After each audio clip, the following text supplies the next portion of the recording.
السلام عليكم ورحمة الله وبركاته.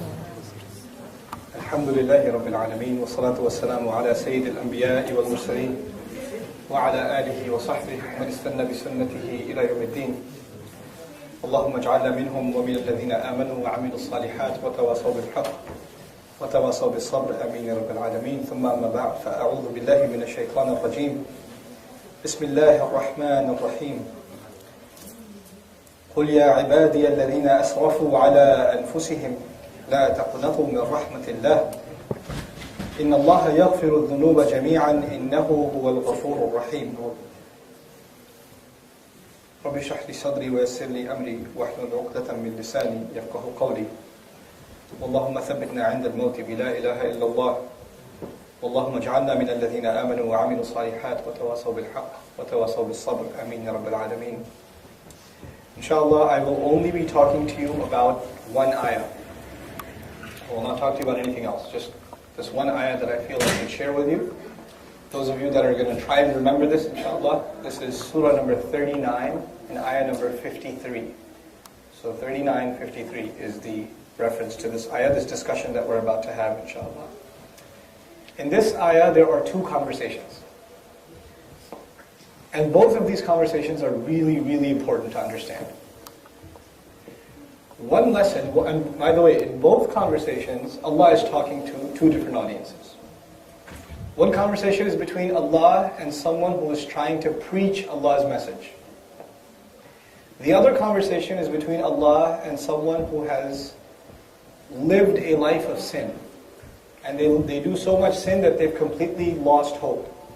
And they feel as though they are so messed up that at this point they are never going to be able to become a good person again. So they feel like they've reached a point of no return. Once again, there are two conversations. One conversation is between Allah and the one who is trying to send a message to people, a da'i.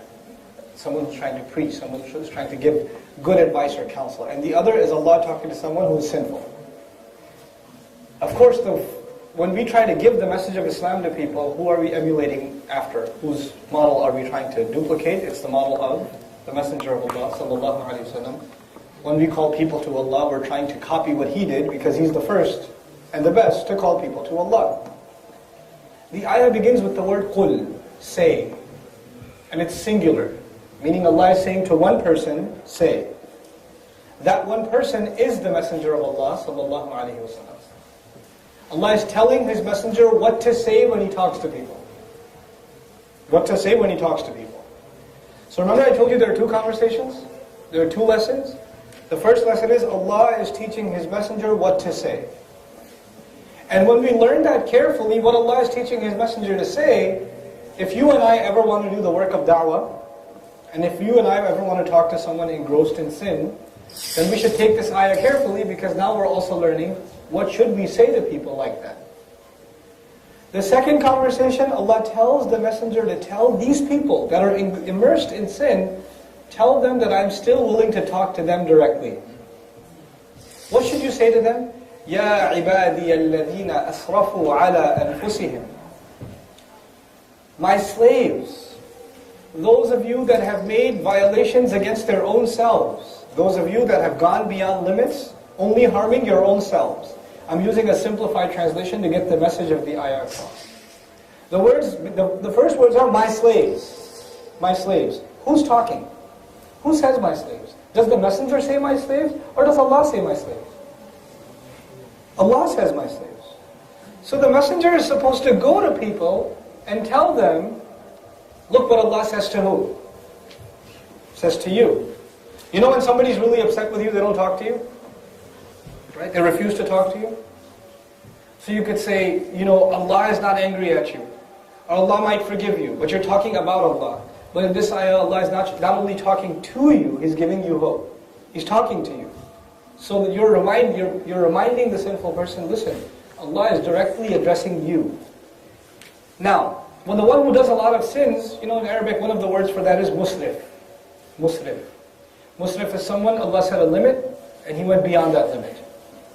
Literally, when you set a border, like you put a fence, and you tell the horse, don't go past that fence, you train the horse. But when it crosses that fence, the horse is called a musrif, right? Allah sets a limit. Don't eat this. Don't look at that. Don't do this. Don't do that. Remain within these limits.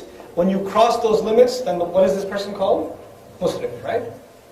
The ayah doesn't say, tell the messenger to speak to the people and say, قُلْ يَا أَيُّهَا الْمُسْرِفُونَ. People who go past the limits, listen up. Don't lose hope in Allah's mercy. It's not like that. Allah says to them, Ya ibadi, my slaves. My slaves. You know, in normal discourse, who you call a slave of Allah? Like that person, such a good slave of Allah. The word slave implies someone who obeys the master, someone who loves the master, someone who listens to everything the master says, doesn't it? But what I'm trying to get across to you is this ayah is not talking about people that obey Allah, it's talking about people who what? Who disobey Allah. But Allah says, even talks to them and says, my slaves. Ya ibadi. This is a term of love, and also what they're being told is, no matter how much you messed up, you still haven't lost your ability to become a slave. You still have a hope. There's still hope alive with you. So much so, not only am I talking to you, I'm calling you by a good name. Ya ibadi. By the way, the word abd is also used in the Quran for the Messenger sallallahu alayhi wa sallam. Alhamdulillah alladhi anzala ala abdihi al-kitab. Subhanalladhi asra bi abdihi laylan. SubhanAllah. That word, slave, is used for Muhammad sallallahu alayhi wa sallam. And in this ayah, Allah is using that word to call the person who sins. The person who is immersed in sins. What does he say to him? Ya ibadi alladhina asrafu ala anfusihim. My slaves who have crossed the limits, only harming their own selves. Who have transgressed against their own selves. You know when you break the rules, you figure you've harmed the one who set those rules. Like if your parents told you don't do this, that, or the other, and you do it, you figure you've hurt whose feelings? Your parents. You've harmed your parents. So when you cross the limits, and when you break the rules and regulations, and you disobey, you are hurting someone else. But according to Allah in this case, whenever you sin, whenever you cross Allah's limits, who are you hurting? You're only hurting yourself. So Allah tells you, my slave, who is so bent upon not hurting me, but hurting himself. You can't harm Allah, you can't take away from Him anything. So when you and I disobey Allah, who are we harming? Our own selves. You've only harmed yourselves. And by the way, I want to tell you what this harming yourself, some practical examples of what does it mean that you're harming yourself. Since there's a lot of young people here, I know some really young people here too, but I should still share this with you. When you see something shameless, you've actually harmed yourself. Every time you see something shameless, your heart becomes harder. You lose a part of your humanity. Animals have no shame, but Allah gave human beings a sense of shame. And the more you see something shameless, the closer you start becoming to what? Animals. The closer you start becoming to animals. Until a point comes where there's no difference between you and an animal. You know what makes an animal an animal? An animal has no control over its urges. It's hungry, it bites. It sees a mate, it runs after it. A squirrel running after the other squirrel around the tree. Crazy. Right? It has no control over its urges. No control over its tongue, no control over what it eats, no control over where it goes. Whenever it feels something, it does it. Right? Which is the contemporary equivalent of saying, I do whatever I feel like doing. You ever heard that expression? I do what I feel like. I'm going to do what I want. You know what that by definition, what behavior that is? The behavior of an animal. When you become accustomed to shamelessness, you are closer to becoming an animal. When you don't care what you eat, doesn't matter halal, haram, you don't care. Whatever goes in, it's okay. Then you are no different from an animal. So who are you harming? You're harming yourself. Allah gave you the status of human being and you want to reduce yourself to an animal. SubhanAllah. You're only harming yourself.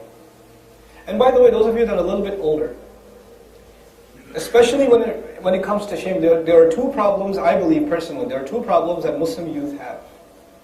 If they could solve these two problems, they have no other problems, as far as I'm concerned. They got no other problems. The first problem they have is they are not respectful enough to their parents. The second problem they have is they are overexposed to shamelessness. Two problems. If you can solve these two problems, you got no other, everything else will be solved. Everything else will be fine. You don't make salah on time, it'll be fixed. Don't worry about it. It'll come into play. You don't know it, you don't have enough knowledge, knowledge will come to it. Everything else will fall into place. But these are the two things that are eating away at the life of Muslim youth, and reducing them from not just believers, but even from human beings to animals. Even Muslim kids are being reduced to the likeness of animals. The number one thing was what? What was the biggest problem? Yeah, not enough respect for your parents. Not enough respect for your parents. So when Allah is talking about the slaves who went beyond their limits, you know what the number one limit you're crossing is? And as far as you guys are concerned? What you owe your parents. How much respect, how much dignity, how much regard, how much obedience, how much love you owe your parents. That's the first thing. By the way, when somebody does you a favor, what's the least you should do? Thank you. You're walking to school, a friend of yours pulls over, says, I'll give you a ride, man. And he gives you a ride. And it's snowing and it's freezing, and he gives you a ride. When he gives you a ride, when you get off the ride, what do you say? At the very least. And what kind of indecent, despicable person would you be that they did that for you and then you don't even thank them? Right? That would be a disgusting human being. You don't even have that much dignity to say thanks, man. Now, just think about, a lot of you have this conversation among yourselves. Or even at school or among friends. My parents, man, they just don't understand, bro. I'm trying to understand, I'm trying to explain to them, but they just don't get it. Or, in those of you that go to public school hear this from other kids all the time. My parents got a funny accent, or, they call their mom by her first name. Hey, Joanne, how's it going? Hey, Mark, you're late to pick me up from school. They'll talk to their parents with their first name, right? And we pick up some of these habits. And by the way, there are a lot of TV shows. I mean, you guys don't watch cartoons. I do, though. Okay? So I'll tell you. You watch cartoons, and a lot of cartoons are dedicated to depicting parents as idiots. You ever seen Jimmy Neutron? You ever seen it? The parents are cross-eyed. You notice that? The parents look like a bunch of morons, and they're cross-eyed and they don't know what's going on. And the kid's the genius, they're the idiots. You ever seen, what's that other, there's a Fairly Odd Parents. You ever seen that? Same thing again. The kids are a bunch of morons. The parents are morons. And the kids are really smart. And these kids, who's watching these shows, by the way? Parents or kids? And what's being embedded in their minds, in their subconscious? That they're really smart and their parents are what? They're stupid, they're dumb, they don't know anything. They don't know anything. The same thing, what was that African-American family in Disney? I forget. I think it's called the Proud Family. Same thing. Same thing again. Over and over. This is cartoons. Back in the day, the cartoon was, there was a cat, there was a mouse, they're trying to kill each other, everything was good. But now, that was good stuff. But now it's, there's these messages inside the shows, and these cartoons even, right? And you don't even realize the next time you talk about your parents a certain way, it's because you saw some garbage. Right? And it's stuck in your head, and it made you less of a human. Less of a human being. SubhanAllah. So the first thing I say to you is, there are, after the rights of Allah, in the passage of Surah Al-Isra, after the rights of Allah, whose rights? The parents. وَقَضَى رَبُّكَ أَلَّا تَعْبُدُوا إِلَّا إِيَّهُ وَبِالْوَالِدَيْنِ إِحْسَانًا. And not even وَإِحْسَانًا بِالْوَالِدَيْنِ. وَبِالْوَالِدَيْنِ إِحْسَانًا. This is actually, I won't go into the grammar, but this is amazing over here. Especially when it comes to your parents. You better be the best. Forget everyone else when it comes to your parents. Take extra caution when you deal with your parents. Because that will, not dealing with them properly, I'm being blunt with you guys because I don't want to flower this up. That is your one-way ticket to hell. You are messed up with your parents. It doesn't matter if you go to Hajj every year and, slaughter goats for the sake of Allah and give charity and, make qiyamah. None of that matters. If you're messed up with your parents, it's a straight ticket to hellfire. Watch it. So in this ayah he says, if you've messed up before, who have you harmed? Yourselves. Then what does he say? He says, لا تقنطوا من رحمة الله. Don't lose hope in Allah's mercy. Qanata in Arabic is to become depressed and sad to a point where you expect nothing good anymore. Allah is describing a person who does so many messed up things. Shaitan comes to them and says, man, you're so messed up. You call yourself a Muslim? You're so messed up. You shouldn't even pray anymore, you hypocrite. How are you going to stand there and recite Quran and pray when you know you're such a messed up person? You shouldn't even, you shouldn't even do any of these things or hang out with Muslims or this and that. Cut yourself off because you don't deserve it. You're a filthy person. You're a terrible human being. And the shaitan comes to you and uses your one mistake to trick you into doing more mistakes and taking you even further away from Allah subhanahu wa ta'ala. On this, I've talked about this elsewhere, but I want to just bring this point to your attention because this is very important for you guys. When you make a mistake, like when you walk in late to class, that's a mistake. You walk in late to class. Do you make eye contact with the teacher or do you avoid eye contact with the teacher? You avoid eye contact. When you make it late to work, you make eye contact with your boss or you sneak into your cubicle or your office? You sneak in. When you get a really bad report card and you walk home, you enter the house, do you, Assalamu alaikum, I'm home? Or is it you barely notice the door opens, you take the shoes off before you go up the stairs, go inside the bed and pass out? Right? In other words, when you disappoint someone, you try to avoid them. The point I'm trying to make is when you disappoint someone, you try to avoid them. Because it's embarrassing. You don't want to face them because it's humiliating. When you sin, who have you disappointed? Disappointed Allah. Shaitan comes and says, what should you do? Avoid. Avoid. The natural instinct of a human being, when you disappoint someone, he or she avoids. Shaitan comes and says, avoid the prayer. Avoid going in a company where you'll be reminded of Allah. Avoid all of it because how can you face Him now? What kind of person are you?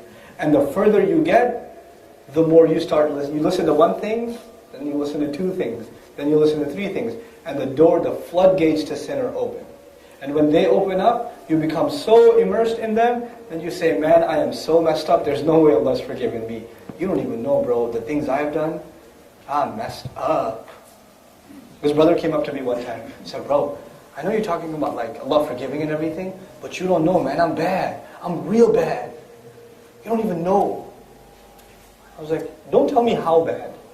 Tell me this. As bad as you are, can you compete your evil deeds, the power of your evil deeds, with the power of Allah's mercy? What's stronger? What do you think? Allah's mercy. So Allah says, the worst thing you can do is lose hope in Allah's mercy. In this ayah He says, my slaves, those who violated against their own selves, don't lose hope in Allah's mercy. Then He says, إِنَّ اللَّهَ يَغْفِرُ الذُّنُوبَ جَمِيعًا. There is no doubt, for sure, Allah will cover, forgive all of the mistakes, all of the sins altogether. He will take all of your pile of evil deeds and get rid of all of them, in one shot. The first thing you need to do in this ayah is not lose hope, right? The first thing you need to do is not lose hope. And by the way, before I talk about not lose hope, that was the final stage. What was the first stage? You start doing what with Allah? Avoiding Him. You start avoiding. You don't talk to Him. By the way, all of you should talk to Allah subhanahu wa ta'ala. You memorize lots of du'as, the prayer is done, you raise your hands, you make some du'as you memorize. When you're walking to school, when you're walking down the stairs, when you're by yourself, talk to Allah, man, I really messed up, I'm sorry. When you talk to someone and you know they can hear you?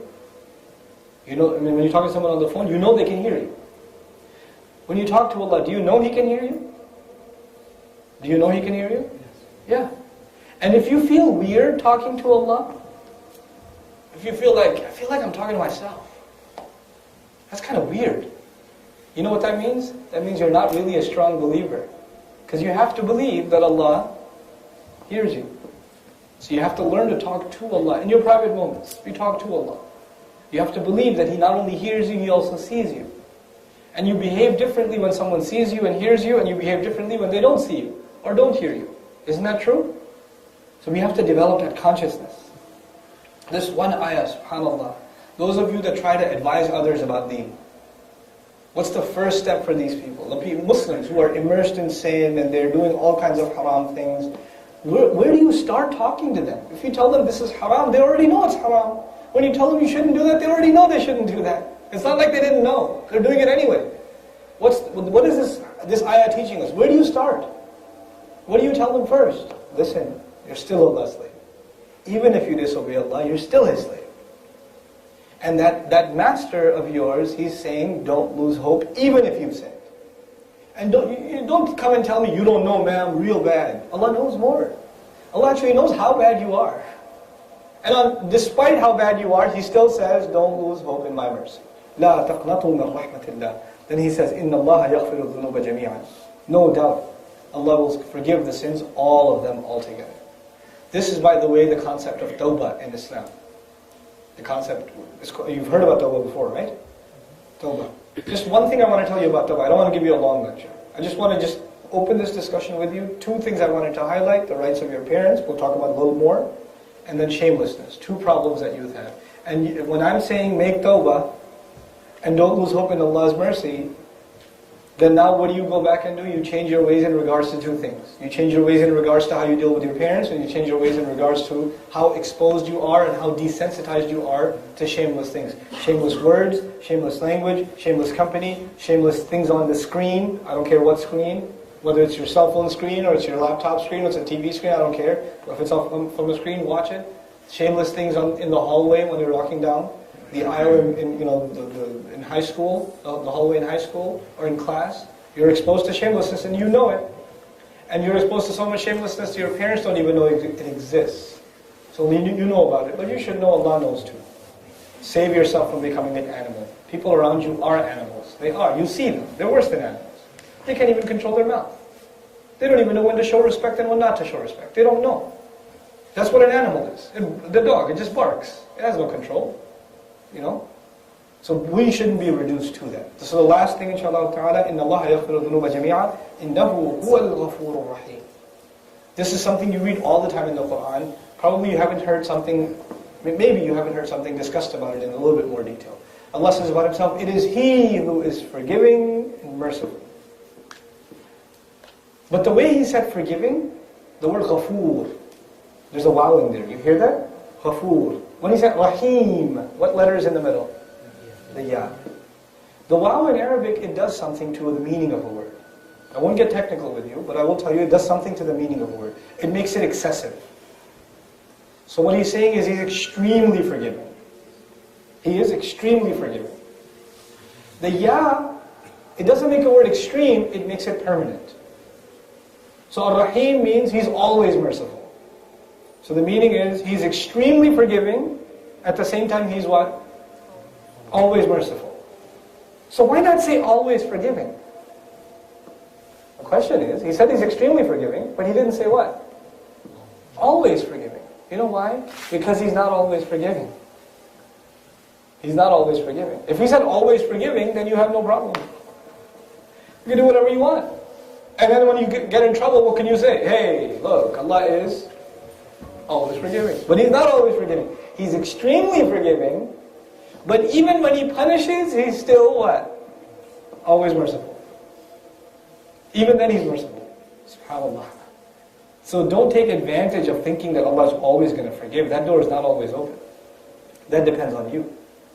Now this one ayah is one of opening the doors of your relationship between you and Allah once again. The rest of these ayat in Surah Zumar, let's see who remembers what ayah number this was. Or surah and ayah, let's see. Not 25, 3953. Very good. Oh, you wrote it down on your phone. That's not fair. Oh, you didn't? Okay. 3953. 3953, that's correct. The next ayah tell you, okay, now that you've revived your hope and you are hopeful that Allah will forgive you, what should you do next? What do you do next? I'll tell you only a little bit about it and then I'm done, inshallah. وَأَنِيبُوا إِلَىٰ رَبِّكُمْ. Turn back towards your master. You remember what I said when somebody sins, what do? Avoid. Allah says, quit avoiding and now turn back. It's such appropriate language. أَنِيبُوا إِلَىٰ رَبِّكُمْ. Then He says, وَأَسْلِمُوا لَهُ. And this time, give up before Him. Completely give yourself up. Surrender. Surrender your ego. Surrender your temptations. Surrender your bad habits. Surrender your tongue. Surrender your eyes. Right? Surrender your wasting of time. Surrender your misbehavior. All of that, give it up before Him. أَسْلِمُوا لَهُ. And then we're rushing through it quickly, inshallah. مِنْ قَبْلِ أَنْ يَأْتِيَكُمُ الْعَذَابُ ثُمَّ لَا تُنْصَرُونَ. And you better do this before the punishment comes, and then you won't be helped. In other words, Allah is saying, this is my way of what for you? Figure it out. What is Allah doing right now in these words? He's helping you. And he's saying once the punishment comes and you didn't take advantage of this help, at that point you will not be helped. When that happens, it's too late. You won't get helped. You're getting help right now. So if somebody says, Allah hasn't helped me. Yes, He has. Here it is. He said, don't lose hope. He said the door to forgiveness is open. You just have to turn back to Him and this time surrender. This time surrender your will before Him. You could do that much and that is Allah's help for you. And if you don't do that, you just wait for the punishment. And when it comes, then there's no matter how much you cry and scream and say, I believe, I'm sorry, I won't do it again. It doesn't matter now. At that point you will not be helped. By the way, the word nasara in Arabic is not just small help, it's huge amounts of help. Aid, if you give somebody a pen, you help them out. That's not nusra. That's not nasr. When a country gives another country like millions of dollars in like food supplies and medicine and things like that, that's called nusra. What the word here suggests is you are going to be in such a heap of trouble that a little bit of help won't even do. You're going to ask for what? Huge amounts of help, and you won't get it. ثُمَّ لَا تُنصَرُونَ. May Allah not make us from these unfortunate people. Now, the last thing, inshallah ta'ala, is excuses. What excuses does a person make of not turning back to Allah? On the day of Judgment, I'm skipping ayat around, the person says, oh, it's too, if only Allah guided me, I would have been good. لَوْ أَنَّ اللَّهَ هَدَانِي. Had only Allah guided me, لَكُنْتُ مِنَ الْمُتَّقِينَ. I could have been from the people who have taqwa, people who fear, people who obey, people who are conscious of the right and wrongs. I could have been from those people. It's just that Allah didn't want me to be guided. Allah decided that I should be a messed up person. It's just my fate. This is what a person will say on the Day of Judgment, by the way. A person's about to be thrown into hell and he says, oh man, I wish Allah just guided me. I would have been good. He didn't. So in other words, he's saying, it's not my fault. What's he saying? It's Allah's fault. It's not my fault. How does Allah respond to that? He says, بَلَا قَدْ جَاءَتْكَ آيَاتِ. No. My ayat. You know what ayat means? These miraculous signs, these revelations, they came to you. In other words, when he says, Allah didn't guide me, Allah says, no, I did. I said ayat. In other words, what is the guidance of Allah? The ayat. So you can't say Allah didn't guide me. Yes, He did. Here's Quran. Here it is. Did you take it? There's one thing, you didn't feed me. No, the plate was in front of you. You didn't eat. That's not my problem. You didn't take. So Allah sent the book and He said, no, you're lying. I did send you the ayat. فَكَذَّبْتَ بِهَا. Then you lied against them. In other words, when you said Allah didn't guide me, you're lying. You lied that I didn't send you ayat. First of all, you've been sinning your whole life. Now you come in front of me and now you say you didn't send me guidance. You're going to lie to my face too? وَاسْتَكْبَرْتَ. And this is the most important one for you guys. I told you there are two major problems you have to worry about. What were they? Parents and what? Shamelessness. That's on the outside. You know what the biggest problem is on the inside? Ego. You guys, me too. We're all full of ourselves. We're obsessed with ourselves. We're egotistical maniacs. We are so self-obsessed and self-absorbed that if somebody so much as looks at you for a long time, you say, what you looking at, man? You don't look at me. What do you want? What's up? You want to go? You know what that is?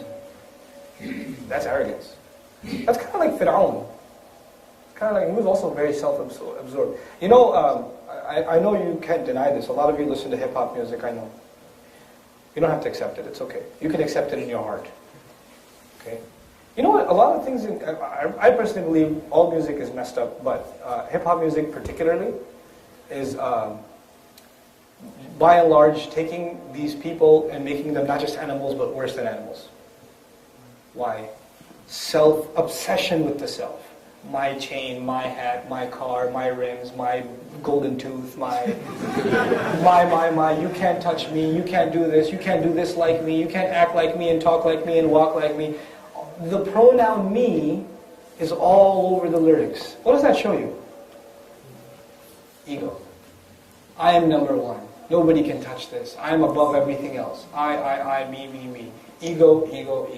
And that's your biggest problem. The ego manifests, the worst way in which ego comes up in youth nowadays that I've seen, this is a big English word I want to show you because this is the last part of the ayah, وَاسْتَكْبَرْتَ. You showed arrogance. وَكُنْتَ مِنَ الْكَافِرِينَ. We're from those who deny. This word, what I want to show you, the English word is apathy. You know what apathy means? Apathy means you don't care.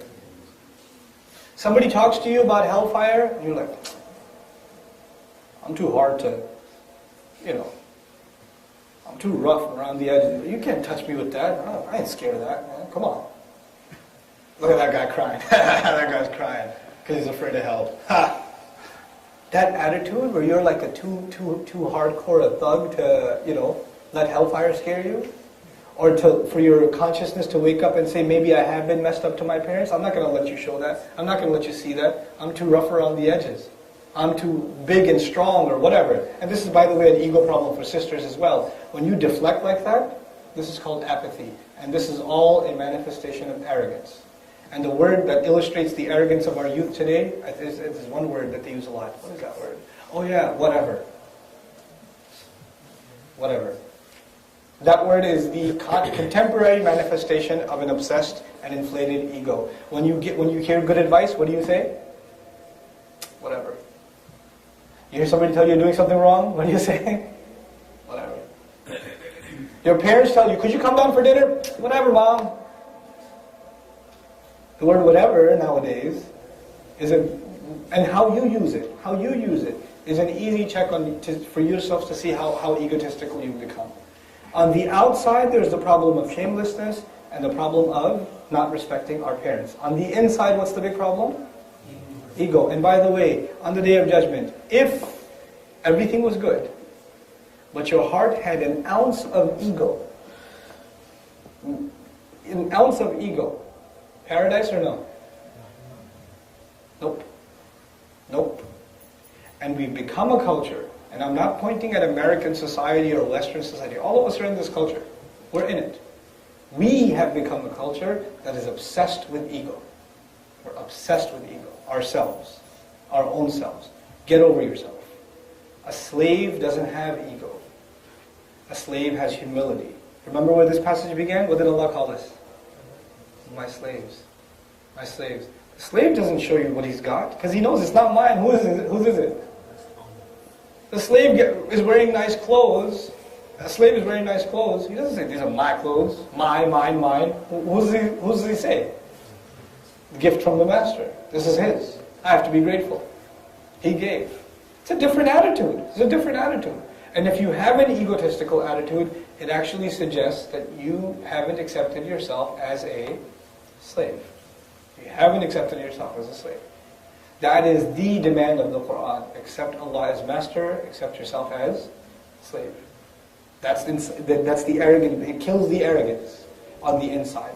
And on the outside then, it becomes easy for you to avoid shamelessness because the master said don't be shameless. It becomes easy for you to listen to your parents no matter how illogical and how irrational and how unfair, And for you guys, I don't know. I don't want to get angry at you guys because I don't know you. But I do want to say, God, the things you get angry about at your parents, it's pathetic. You want to go sleep over at your friend's house and they say, no, you never let me do anything. There are people across the Atlantic, children that haven't had food to eat for 3 days, right? And you're crying all night about the sleepover. What does it matter with you? What is it called? Emo culture? Is that what it's called? Emo.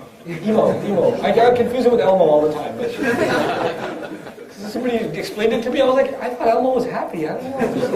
It's supposed to be a really depressed culture and all that. The other genre of music, I only have an M3 from 2008. I don't even have an 09 M3. I'm so depressed about that. You get upset at your parents for such pathetic things. You're sending yourself to hellfire over such minuscule, petty things. If they're asking you to clean your room and clean theirs too. Be quiet. If they're telling you to just turn the thing off and come for dinner. Seriously, in my house, especially in respect for mother, right? If the kids are playing on the Wii or something, or they're watching something, and the mother calls, wait, hey, lunch is ready. She said, lunch is ready. You know what most of you do? Coming! but you're not coming. You do that, right? You know what you deserve when you do that? When the mother calls, you know what you should be doing? You know, the fuqaha talk about even break the salah, other than the fard, break the salah and go listen to the mother. Go listen to her. And if you take 10 more seconds, if I was there, I'd just take the thing and just break that TV, go listen to your mother. How dare you? This is worth more to you than your mother? She carried you around for 4 months after the baby gets really big, the last 4 months of her pregnancy. You try carrying a book bag around on your stomach for 4 months. See how that feels. Even when you go to the bathroom, when you go to sleep. She did that for you. Then she delivered you and almost died doing so. And lost pounds and pounds of blood and guts when she was delivering you. She almost died giving you birth. And then when she calls you, you say, coming. Show some respect. Be grateful.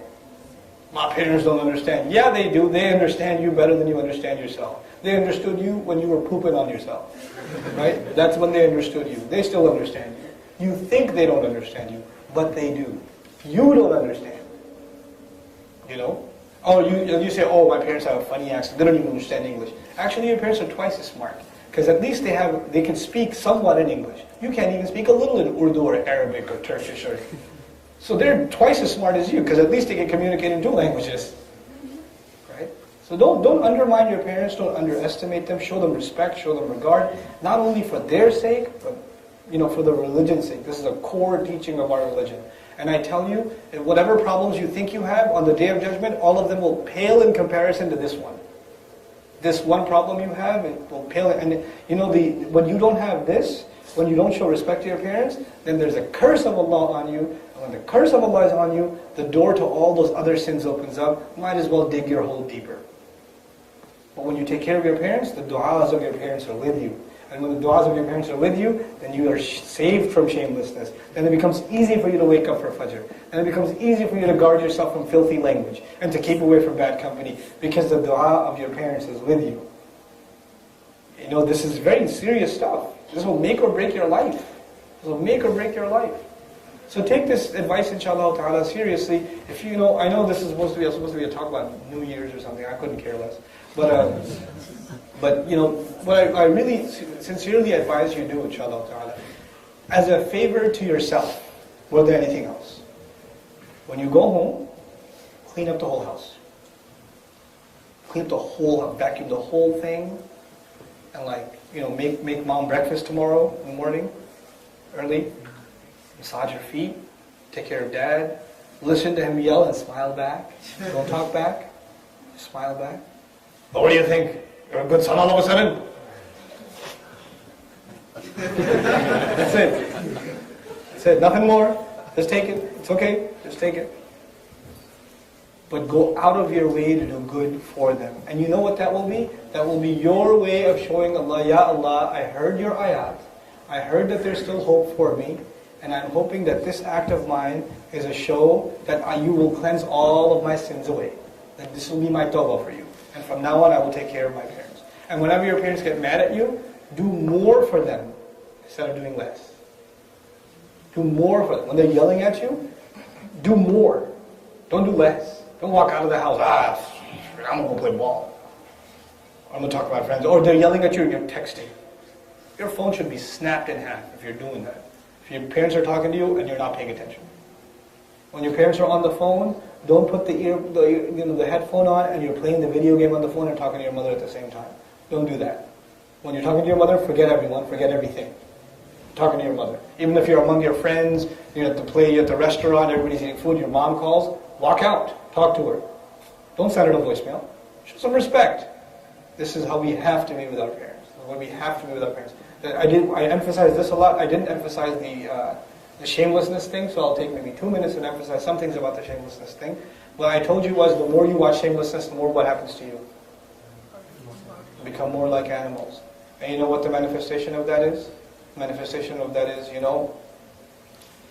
if you have no problem looking at something, staring at someone, you're not looking at them as a decent human being.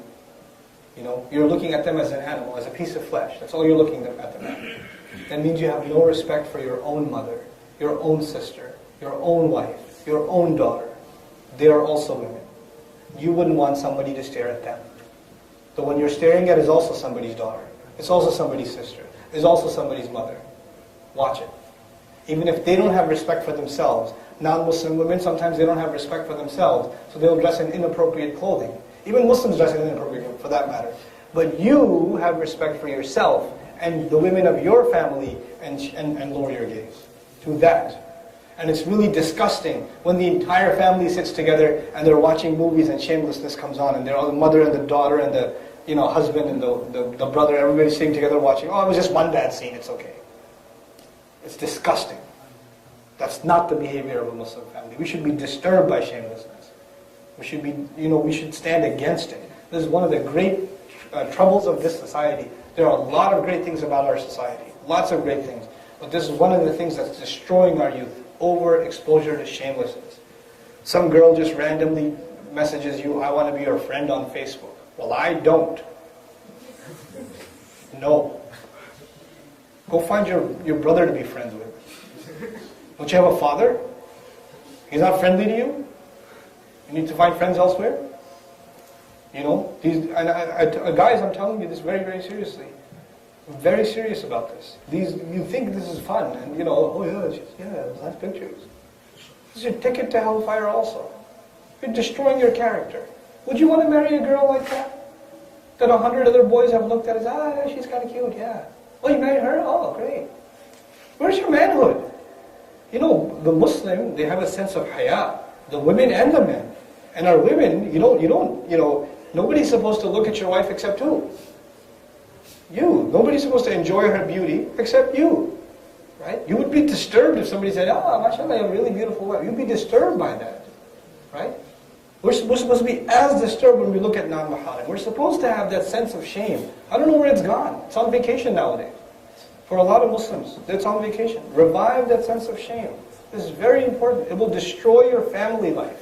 You will not be able to have a healthy marriage. You will certainly not raise good children if you don't have a sense of shame. You have to have a sense of shame. The kind of filth that is on television, the kinds of things you're watching. The Messenger warned us, alayhi salatu wassalam.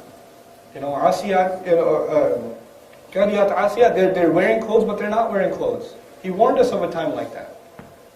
And that's it's just PG-13. It's okay, we can go. It's just PG-13. Oh, it's just one bad scene in there. Oh, it's not that bad. Right? What do you want us to do then? Because, I can't even watch the movie. My parents don't let me do anything.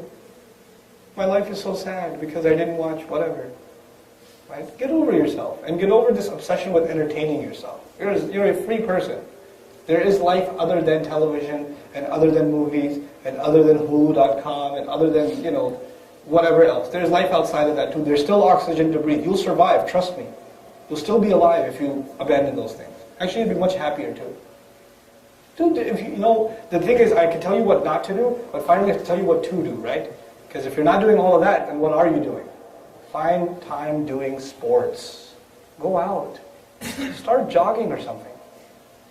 Find a healthy activity. I'm not saying necessarily find a religious activity. I don't expect that from you. But I do expect, find an activity that at least isn't making you a worse human being. You understand what I'm saying? At least do no harm. At least do no harm. And the elders here that are sitting, please, just a minute of your time. If our youth are coming together in the masjid, and they're not learning anything about Islam. They're just sitting here, eating pizza or whatever, and just talking about stuff. Some random video game. I'm so happy that they're doing that. Because if they weren't doing that here, they're probably doing something much worse at home. So don't say, hey, these children, what are they doing? Please don't do that. Let them be here. Because the alternatives are worse. At least they're doing no harm. At least they're better than what else is out there. You understand? You have to build these, don't expect like the highest caliber of behavior from our youth. You didn't raise them that way, so how can you expect that from them? You put them in public school, they didn't apply themselves. You put them there, you expose them to shamelessness 8 hours every day, and then when they don't act like, the tabi'een, they're like, how can they behave like this in the masjid? What's the matter with you? Get real, accept reality, this is reality. So, I sincerely ask the elders of our community to have more tolerance for youth in the masjid, to be more welcoming to them, to not push them away. And I sincerely ask you young guys, the last bit of advice is about shamelessness, and I'm done inshallah. I promise this time I'm done, I mean it. Find better company to hang out with. If your company is shameless, you will be shameless. If your company has shame and decency, you will develop shame and decency. If your company is messed up, they will drag you to hell with them. And you'll think that they're cool. But a day will come when they'll be really, really hot. Right? It's not going to be cool at all. So I pray you take some of this advice seriously, inshallah ta'ala. I didn't want to talk about too many things, but I ended up doing so anyway. I just feel like, I don't spend a lot of opportunity talking to youth about just simple advice. But please do take these two matters and make them the most important priority in your life. Avoid shamelessness and take care of your parents. And try to fight the ego inside. Inshallah ta'ala, retain your humility. I sincerely pray that you are able to be leaders of this deen and able to carry its message and able to raise healthy, strong Muslim families, inshallah ta'ala, when the time comes. Because you are our leaders. You are, like it or not, you guys are the leaders of this community in the next decade. You are what this community is, inshallah. You are what Islam is. You have that responsibility. May Allah help you take that responsibility strongly, inshallah ta'ala. May Allah give your parents the ability to raise you right. May Allah help you find good company and help you avoid bad company. May Allah help you quit your bad habits, get you out of the cycle of being exposed to shamelessness, get you to learn to keep you to control your tongue against your parents, and to stop wasting your time and to become regular in your salawat. If I said anything good and true, it's a gift from Allah Azza wa Jal. If I made any mistakes, they're certainly my own. Subhanak Allahumma wa bihamdik. Nashhadu an la ilaha illa anta. Nastaghfiruka wa natubu ilayka. Wassalamu alaikum wa rahmatullahi wa barakatuh. When you and I disobey Allah, who are we harming? Our own selves. You've only harmed yourselves. And by the way, I want to tell you what this harming yourself, some practical examples of what does it mean that you're harming yourself. Since there's a lot of young people here, I know some really young people here too, but I should still share this with you. When you see something shameless, you've actually harmed yourself. Every time you see something shameless, your heart becomes harder. You lose a part of your humanity. Animals have no shame, but Allah gave human beings a sense of shame. And the more you see something shameless, the closer you start becoming to what? Animals. The closer you start becoming to animals. Until a point comes where there's no difference between you and an animal. You know what makes an animal an animal? An animal has no control over its urges. It's hungry, it bites. It sees a mate, it runs after it. A squirrel running after the other squirrel around the tree. It's crazy. Right? It has no control over its urges. No control over its tongue, no control over what it eats, no control over where it goes. Whenever it feels something, it does it. Right? Which is the contemporary equivalent of saying, I do whatever I feel like doing. You ever heard that expression? I do what I feel like. I'm going to do what I want. You know what that by definition, what behavior that is? The behavior of an animal. When you become accustomed to shamelessness, you are closer to becoming an animal. When you don't care what you eat, it doesn't matter halal, haram, you don't care. Whatever goes in, it's okay. Then you are no different from an animal. So who are you harming? You're harming yourself. Allah gave you the status of human being and you want to reduce yourself to an animal. SubhanAllah. You're only harming yourself. And by the way, those of you that are a little bit older. Assalamu alaikum wa rahmatullahi wa barakatuh. Alhamdulillahi Rabbil Alameen wa salatu wa salamu ala Sayyid al-Anbiya'i wal Mursaleen wa ala alihi wa sahbihi man istanna bi sunnatihi ila yawmiddin. اللهم اجعلنا منهم ومن الذين آمنوا وعملوا الصالحات وتواصوا بالحق وتواصوا بالصبر آمين يا رب العالمين ثم أما بعد فأعوذ بالله من الشيطان الرجيم بسم الله الرحمن الرحيم قل يا عبادي الذين أسرفوا على أنفسهم لا تقنطوا من رحمة الله إن الله يغفر الذنوب جميعا إنه هو الغفور الرحيم رب اشرح لي صدري ويسر لي أمري واحلل عقدة من لساني يفقهوا قولي اللهم ثبتنا عند الموت بلا إله إلا الله اللهم اجعلنا من الذين آمنوا وعملوا الصالحات وتواصوا بالحق وتواصوا بالصبر آمين يا رب العالمين. Inshallah, I will only be talking to you about one ayah. I will not talk to you about anything else, just this one ayah that I feel I can share with you. Those of you that are going to try and remember this, inshallah, this is surah number 39 and ayah number 53. So 39, 53 is the reference to this ayah, this discussion that we're about to have, inshallah. In this ayah, there are two conversations. And both of these conversations are really, really important to understand. One lesson, and by the way, in both conversations, Allah is talking to two different audiences. One conversation is between Allah and someone who is trying to preach Allah's message. The other conversation is between Allah and someone who has lived a life of sin and the slave of Allah. The word slave implies someone who obeys the master, someone who loves the master, someone who listens to everything the master says, doesn't it? But what I'm trying to get across to you is this ayah is not talking about people that obey Allah, it's talking about people who what? Who disobey Allah. But Allah says, even talks to them and says, my slaves. Ya ibadi. This is a term of love, and also what they're being told is, no matter how much you've messed up, you still haven't lost your ability to become a slave. You still have a hope. There's still hope alive with you. So much so, not only am I talking to you, I'm calling you by a good name. Ya ibadi. By the way, the word abd is also used in the Quran for the Messenger sallallahu alayhi wa sallam. Alhamdulillah alladhi anzala ala abdihi al-kitab. Subhanalladhi asra bi abdihi laylan. Subhanallah. That word, slave, is used for Muhammad sallallahu alayhi wa sallam. And in this ayah, Allah is using that word to call the person who sins. The person who is immersed in sins. What does he say to him? Ya ibadi alladhina asrafu ala anfusihim. My slaves who have crossed the limits, only harming their own selves. Who have transgressed against their own selves. You know when you break the rules?